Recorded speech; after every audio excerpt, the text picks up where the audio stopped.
అనగనగా ఒక life channel కి స్వాగతం సుస్వాగతం. మన ఛానల్ మోటో ఒకటే, లైఫ్ ని ఎంజాయ్ చేయండి. ఒకటి మీరు ఎంజాయ్ చేయండి. మీరు ఎంజాయ్ చేయలేకపోతున్నారు అనుకోండి, సబ్స్క్రైబ్ చేయండి, నేనైనా ఎంజాయ్ చేస్తాను. సో ఈ పర్టికులర్ వీడియో వచ్చేసి Raja Saab teaser review. So yeah, teaser అయితే చూసారు కదా, మీకు ఎలా అనిపించిందో కమెంట్ చేయండి. నాకు ఎలా అనిపించిందో నేను ఒక్కొక్క పాయింట్ నోట్ చేశాను, మీకు ఎక్స్ప్లెయిన్ చేస్తాను. Okay, first of all fans కి అయితే పండగ, ముఖ్యంగా ప్రభాస్ ఫ్యాన్స్ కి. ఎందుకంటే ఈ మంత్ లోనే మనకి రెండు ప్రభాస్ కనిపించే టీజర్స్ రిలీజ్ అయినాయి, ఒకటి ట్రైలర్ ఒకటి టీజర్. సో కన్నప్పలో మనకి చాలా బాగా కనిపించాడు ప్రభాస్. సో ఇందులో ఈ రాజసాబ్ టీజర్ లో ఇంకా బాగా కనిపించాడు. బేసిక్ గా టీజర్ అంటే మనకి యూజువల్ గా లైక్ 1.5 మినిటే ఉంటుంది, బట్ రాజసాబ్ టీజర్ మాత్రం 2 మినిట్స్ దాటి ఉంది. అండ్ చాలా ఫన్నీగా కూడా ఉంది. ఫస్ట్ ఈ టీజర్ లో ఉన్న గ్రాఫిక్స్ గురించి మాట్లాడుకుందాం. ఎందుకంటే ప్రభాస్ ది లాస్ట్ ఎక్కువగా గ్రాఫిక్స్ కనిపించిన మూవీ ఆదిపురుష్ మనం చూసాం, మనం చాలా ట్రోల్ చేసాం. సో ఈ మూవీ కూడా ఇంచుమించు మాక్సిమం గ్రాఫిక్స్ తోనే ఉంటది కాబట్టి గ్రాఫిక్స్ గురించి ముందు మాట్లాడదాం. ఈ మూవీలో గ్రాఫిక్స్ చూసుకుంటే అంత ఎక్స్పెక్ట్ చేసినట్టుగా లేవు, కొంచెం లైట్ గా గ్రాఫిక్స్ అనేది తెలుస్తుంది. దీన్ని కొంచెం ఇంప్రూవ్ చేసుకుంటే బాగుంటది. ఎందుకంటే ఆదిపురుష్ లో అయితే నేను చెప్పలేను, ఎందుకంటే మీరు ఆల్రెడీ ఎక్స్పీరియన్స్ చేశారు అది. సో ఈ ట్రైలర్ గురించి కూడా మేబీ ఈ గ్రాఫిక్స్ గురించి కొంచెం నెగిటివ్ గా రావచ్చు, బట్ మనకి డిసెంబర్ వరకు టైం ఉంది కాబట్టి చాలా ఇంప్రూవ్ చేసుకునే ఛాన్సెస్ ఉన్నాయి, చేసుకుంటారు కూడా, చెయ్యాలి కూడా. నెక్స్ట్ ఇది హారర్ సినిమా కాబట్టి కొంచెం భయపెట్టే సన్నివేశాలు కూడా ట్రెజర్ లా ఎక్స్పెక్ట్ చేశాను, కానీ అంత భయపెట్టే సన్నివేశాలు లేవు. మేబీ టీజర్ వల్ల, లేదంటే మన ఫోన్ లో టీవీలో చూడడం వల్ల అంత సన్నివేశాలు, అంత ఎక్స్పీరియన్స్ మనం చేయలేకపోయి ఉండొచ్చు. కానీ థియేటర్ లో మాత్రం ఖచ్చితంగా ఎక్స్పెక్ట్ చేయాలనుకుంటున్నాం, ఎక్స్పెక్ట్ చేస్తారు కూడా, ఎందుకంటే హారర్ కామెడీ.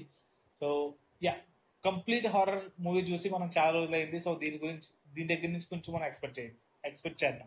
ఈ టీజర్ లో సీన్స్ ని కొంచెం చూసుకుంటే మనకి బాలీవుడ్ రిఫరెన్స్ లా అనిపించినాయి. మేబీ అవి గ్రాఫిక్స్ వల్ల అయ్యి ఉండొచ్చు, ఎందుకంటే రీసెంట్ గా బాలీవుడ్ మూవీస్ అన్ని హారర్ మీద డిపెండ్ అయి ఉన్నాయి కదా. సో మేబీ వాటి వల్ల కూడా ఇది కొంచెం అలా అనిపించి ఉండొచ్చు. నాకైతే అలా అనిపించింది. మరి మరి మీ వ్యూ కమెంట్ చేయండి. నెక్స్ట్ ప్రభాస్ అని యాక్టింగ్ గురించి మాట్లాడుకుందాం. ఖచ్చితంగా మనం బుజ్జిగాడు, ఏక్ నిరంజన్ ఇలాంటి వింటేజ్ ప్రభాస్ అయితే ఖచ్చితంగా చూస్తాము. ఎందుకంటే ఇందులో ఉన్న రైటింగ్స్ కానీ, ఆ డైలాగ్స్ కానీ, ఆ యాక్టింగ్ కానీ ఖచ్చితంగా నాకు ఆ బుజ్జిగాడు, ఏక్ నిరంజన్ ప్రభాస్ లాగే అనిపించారు. మీకు ఎలా అనిపించిందో కమెంట్ చేయండి. అండ్ మనకు తెలిసిందే ప్రభాస్ అన్న ఎలాంటి క్యారెక్టర్ వస్తే కనుక ఖచ్చితంగా హీ విల్ గివ్ హిస్ 100%. మనం ఖచ్చితంగా ఎంటర్టైన్ చేయడానికి ట్రై చేస్తారు, ఎంటర్టైన్ చేస్తారు కూడా. నెక్స్ట్ సంజయ్ దత్ దగ్గరికి వద్దాం. సంజయ్ దత్ ఈ మధ్య వచ్చిన మూవీస్ లో మన తెలుగు వాళ్ళకి చాలా దగ్గర అయ్యారు. సో మనం కూడా సంజయ్ దత్ ని బాగా యాక్సెప్ట్ చేస్తున్నాం. ఇంకొకటి సంజయ్ దత్ ప్రభాస్ కి ఏదో రుణపడి ఉంటాడు. ఎందుకంటే మొన్న వచ్చిన మనకి ఈ జవాన్ మూవీలో కూడా లాస్ట్ లో సంజయ్ దత్ ఎంట్రీ ఉంటది కదా, అది యాక్చువల్ గా ప్రభాస్ చేయాలి అది. కానీ ప్రభాస్ నో మోర్ బాలీవుడ్ అని చెప్పడం వల్ల అది సంజయ్ దత్ కి వెళ్ళింది. సో అదొకటి.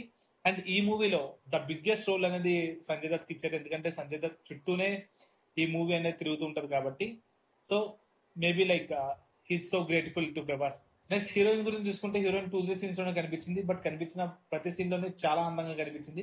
అండ్ పర్టికులర్ గా ఆ నన్ డ్రెస్ లో అయితే చాలా బాగుంది. అండ్ మొత్తానికి రైటింగ్ అయితే చాలా బాగా కనిపిస్తుంది నాకు, ఎందుకంటే ప్రభాస్ కి రాసిన డైలాగ్స్, ప్రభాస్ డెలివర్ చేసిన ఒక్కొక్క సీన్ నాకైతే చాలా బాగా నచ్చినాయి. సో రైటింగ్ అనేది ఖచ్చితంగా సూపర్ ఉంటుందని నేను ఎక్స్పెక్ట్ చేస్తున్నాను. మనం అందరం థియేటర్ లో ఖచ్చితంగానే ఎంజాయ్ చేస్తాం, నవ్వుకుంటాం, భయపడాల్సి భయపడతాం. మనం ఖచ్చితంగా ఈ హారర్ కామెడీ మూవీని మనం బాగా ఎంజాయ్ చేస్తామని నేను అనుకుంటున్నాను. మీరు ఏమనుకుంటున్నారు నాకు కమెంట్ లో చెప్పండి. కానీ ఈ మూవీ కోసం మనం డిసెంబర్ వరకు వెయిట్ చేయాల్సింది ఉంది.